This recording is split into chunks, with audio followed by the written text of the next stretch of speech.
Okay, so all of you talked about the importance of hitting the doors and meeting people who you would actually impact if you were elected. So I was just wondering if each of you could tell a story about someone you met on the doors or at an event who had an impact on you and reminded you why you were running.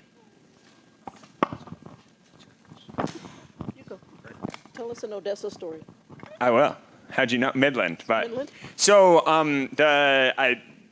one of the stories that really stuck with me over the course of the campaign is I was out in West Texas in Midland, which is obviously Permian Basin where there's a huge amount of oil and gas production. And I was talking to a guy who was a geologist in the oil and gas industry. He'd worked in the industry for 20 years.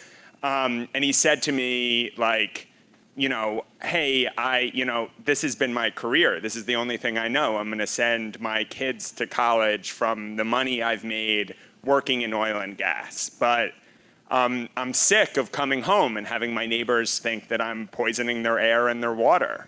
And I don't know what to do if oil and gas goes away and how I'm going to keep providing for my family. And I think that really stuck with me because it just like added a level of humanity to folks who work in the oil and gas industry. And I think like it's really often for that folks who live in Austin or whatever city or are very progressive to vilify this entire industry.